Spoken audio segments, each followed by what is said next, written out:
Salut YouTube, bienvenue dans ce training log numéro 3 du cycle 1. Donc ce training log est un peu particulier parce que la moitié de mon matos est mort. Comme vous l'avez vu la semaine dernière, ma caméra est magnifiquement tombée pendant mes records. Le zoom est mort, faut que je rachète la totale. Donc pour l'instant je recorde avec mon portable, c'est pour ça que vous allez voir en tout cas une qualité pas extraordinaire au niveau des angles sur les mouvements. J'ai préféré quand même vous le montrer histoire de respecter mon engagement du training log par semaine. Donc je m'excuse d'avance pour la qualité un peu potato de cette vidéo. Mais au moins vous avez les lifts et j'espère que d'ici octobre, je vais réussir à me prendre du matos. Et d'ailleurs si vous avez des recommandations, donc je vais racheter un, un objectif. Réflexe, alors je vois tous les Canon avec le selfie, ils sont pas mal, donc tout ce qui est 70D, 80D c'est bien. Après c'est 750 et quelques, sachant que je veux aussi un trépied et un micro pour pouvoir vous enregistrer du vocal dans la salle Montana qui fait un bruit monstre. Donc le total est assez haut, donc si vous avez des recommandations, des spots pour les acheter, des potes qui vendent des caméras ou je ne sais quoi, on se voit dans les commentaires, tout ça m'intéresse. Enfin bref, aujourd'hui, cette semaine, pardon, c'était le 5x1 à 90% de mes maximaux revus à la baisse parce que c'est le retour au powerlifting. Vous avez un squat qui est pas extraordinaire, donc j'ai réussi finalement à trouver mon angle de poussée idéal. Donc ça faisait longtemps que j'avais pas fait du low bar, principalement en libre. Donc je savais plus trop où pousser et j'avais ma poussée un peu que j'avais sur les Smith Machine. Donc j'ai fait beaucoup de barres guidées pendant ma prep parce que j'ai travaillé dans une salle où il n'y a qu'une barre guidée. Maintenant que je suis au Montana, c'est un peu changé. Donc je me cherche encore et finalement donc sur mes 7 accessoires, donc sur le deadlift day, j'ai un peu retrouvé ce que je cherchais. Donc une poussée en quad sur le low bar, même si ça paraît bizarre, c'est là où je suis le plus à l'aise. Donc d'ici la semaine prochaine, donc ce nouveau cycle 5x5, normalement vous verrez du changement sur mon amplitude et sur la rapidité. Donc parce que une fois de plus j'utilise mes quads, donc j'ai un bon retour en bas du mouvement et j'ai pas de struggle. Donc cette semaine, c'est le premier 5x1 de ce nouveau cycle powerlifting. Un bon moment que j'avais pas touché à ces charges, même si elles sont pas extraordinaires. Mon système nerveux est plus du tout habitué à ce x1. Donc l'intérêt du x1, du 5 surtout, c'est de faire 5 mises en place. Donc la charge est dure, etc. Mais faire une bonne mise en place, donc une bonne setup, donc par exemple sortir votre barre du rack, faire les pas, c'est ce qui va vous économiser de l'énergie et donc potentiellement des reps ou alors de la qualité sur votre rep ou tout simplement une rep sur votre squat. Donc ça me permet de travailler cette technique de setup à un maximum, autant sur le coucher que sur le deadlift, que sur le développé militaire, etc. Sinon, mon deadlift, vous allez le voir, est pas extraordinaire non plus. Bon, ça fait beaucoup de pas extraordinaires et c'est dû à une raideur. Donc, je suis resté pas mal allongé cette semaine, c'est particulier. Et du coup, j'ai les dorsaux, les lombaires, très raides. Donc, quasiment impossible de choper ce bel angle que vous avez vu sur sur les vidéos précédentes. Donc, ça a l'air d'un dos rond. Le lower back et les lombaires sont droits, mais effectivement, j'ai pas réussi à fixer mes dorsaux. Donc de profil, et j'ai gardé le profil, ça a l'air ignoble, j'ai pas de blessure, etc. Mais je ferai gaffe la prochaine fois, essayer de garder un dos relativement droit, histoire de pas me pénaliser pour la suite de la progression, parce que les pros tirent souvent dos rond, mais verrouiller ses répétitions une fois que tu es à dos rond, quand tu as des pourcentages élevés, c'est super dur. Enfin bref, assez de blabla, je vous laisse ce magnifique non-edit de ces 4 lifts de la semaine, et on se reprend après pour un petit feedback.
Donc comme on l'a vu, le DMD c'est les doigts dans le nez pour l'instant et ma prise est toujours très large, donc je pense pas que je vais pouvoir retrouver mes perfs dans le temps. Donc j'ai fait 3 à 90 je me souviens bien, avec un grip relativement serré.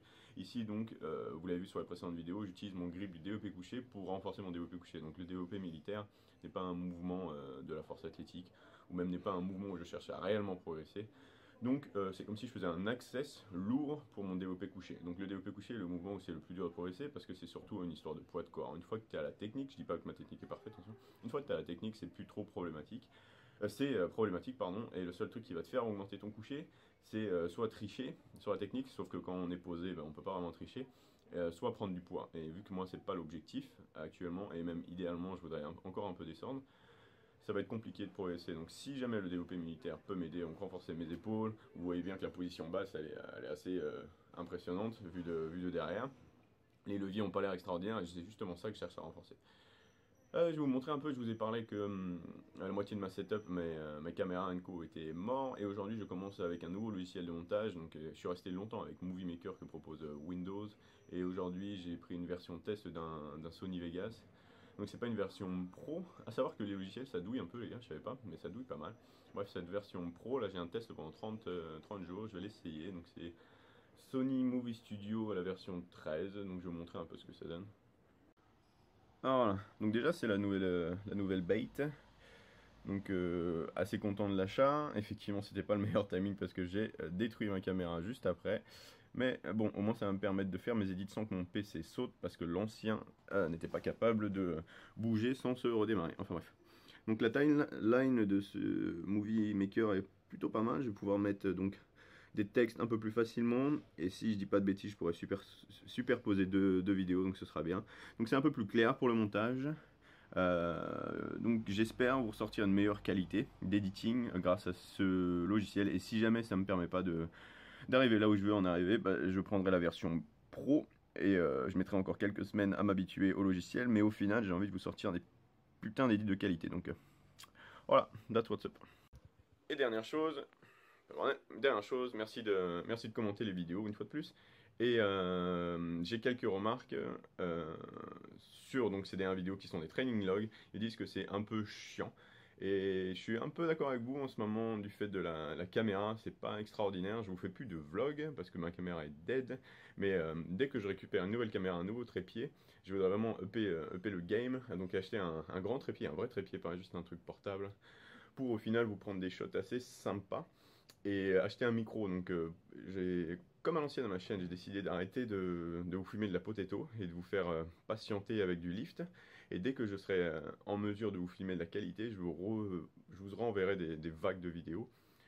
Et quelque chose dont je serais fier, parce que maintenant qu'on est 15 000 sur la chaîne, je vois un peu d'irrespect si je vous poste des vidéos un peu trop potato. Et une fois de plus, je m'excuse pour celle de cette semaine, c'est assez particulier. J'espère que dès la semaine prochaine, je pourrai filmer avec du meilleur matos et vous fournir de meilleure qualité. Donc, je vous dis à la semaine prochaine.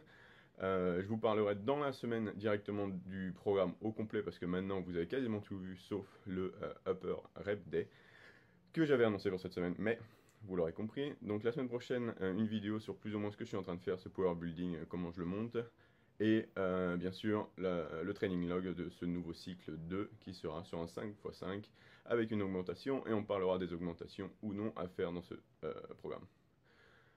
Sur ce, je vous souhaite un bon week-end et on se voit la semaine prochaine.